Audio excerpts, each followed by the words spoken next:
સમગ્ર ગુજરાતમાં આજે ગુજરાત સ્થાપના દિવસની ઉજવણી ઉત્સાહભેર કરવામાં આવશે। 1 મે 1960નો દિવસ જે ગુજરાતના ઇતિહાસમાં સુવર્ણ અક્ષર લખાયેલો છે, કારણ કે આ જ દિવસે મહારાષ્ટ્રમાંથી અલગ પડી ગુજરાત રાજ્યનું સર્જન થયું।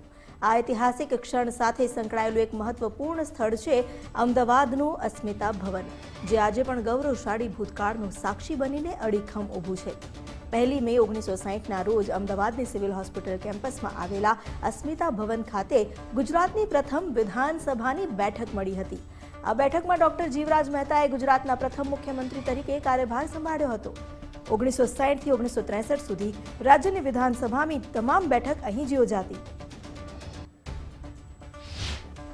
ખૂબ જ ગૌરવ અનુભવું છું કે જે રીતે આપણું આ રાજ્ય જે વિકાસની હરણફાળ ભળી રહ્યું છે અને આ જે કોઈ બી એવું કહીશું કે વ્યક્તિલક્ષી કે સમાજલક્ષી જે કોઈ બી નિર્ણયો લેવામાં આવતા હોય, જે કોઈ ડિસિઝન કે જે આવનાર ભવિષ્યને ઉજળું બનાવવા માટે જ્યારે મંત્રી અને મિનિસ્ટર MLAs ભેગા થઈ અને જે જગ્યા પર ડિસ્કસ કરતા હોય, વિધાનસભાની જ્યારે શરૂઆત થઈ ત્યારે એમ કહીશું કે સિવિલ હોસ્પિટલના આ જ કેમ્પસની અંદર અસ્મિતા ભવન જે આપણું છે ત્યાં આગળ સૌ પ્રથમ વખત 1 મે 1960માં વિધાનસભા ભરાઈ હતી અને એ 1970 સુધી એટલે કે લગભગ 11 વર્ષ સુધી એ જ જગ્યા પર દર વર્ષે વિધાનસભા ભરાતી હતી અને પછી એ ગાંધીનગર શિફ્ટ થઈ। અસ્મિતા ભવનનું મૂળ સ્ટ્રક્ચર આજે પણ યથાવત છે। તે સમયનું સ્ટેજ કે જ્યાં સ્પીકર બેસતા તે આજે પણ અસ્તિત્વમાં છે, તેમજ તે સમયની મંત્રીઓની ઓફિસો જે હાલની સિવિલ હોસ્પિટલની OPD વિસ્તાર તરીકે ઓળખાય છે, તે પણ આ ઇતિહાસને જીવંત રાખે છે।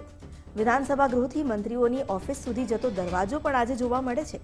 અસ્મિતા ભવનમાં આજે પણ પ્રથમ વિધાનસભાની બેઠકની તસવીરો અને ડોક્ટર જીવરાજ મહેતાની તસવીરો સંભાળીને રાખવામાં આવી છે, જે મુલાકાતીઓને ગુજરાતના ગૌરવપૂર્ણ ઇતિહાસની યાદ અપાવે છે। ગુજરાત સ્થાપના દિવસના અનુસંધાને કહીશ તો એક ગુજરાતી તરીકે હું ખૂબ ગૌરવ અનુભવું છું અને એની સાથે સાથે સિવિલ હોસ્પિટલમાં એ જ કેમ્પસમાં જ્યાં પહેલી વિધાનસભા ભરાઈ હતી એ હોસ્પિટલના સુપ્રિન્ટેન્ડન્ટ તરીકે છેલ્લા 4.5 વર્ષથી વધારે સમયથી કાર્યભાર સંભાળું છું। એનો પણ એક આનંદ અને ગૌરવ છે। ચાલો સૌ સાથે મળીને આપણા રાજ્યને જે અત્યારે એક મોડલ સ્ટેટ તરીકે આખા દેશમાં મોખરે છે એને આપણે વધારેમાં વધારે આમાં એમ કહીશું કે શિક્ષિત, સ્વસ્થ અને જેને લોકો ફોલો કરી શકે એવી પ્રણાલી સાથે આપણે સૌ આગળ વધીએ એવી આપ સૌને શુભકામનાઓ। દરરોજ સિવિલ હોસ્પિટલમાં હજારો લોકો આવતા હોય છે અને અસ્મિતા ભવનને જોતા પણ હોય છે, પરંતુ ઘણા ઓછા લોકોને ખ્યાલ હશે કે આ જ સ્થળે ગુજરાતના રાજ્યના શાસનની શરૂઆત થઈ હતી। આ ઐતિહાસિક વારસાની જાણકારીને વધુ વ્યાપક બનાવવાની જરૂર છે।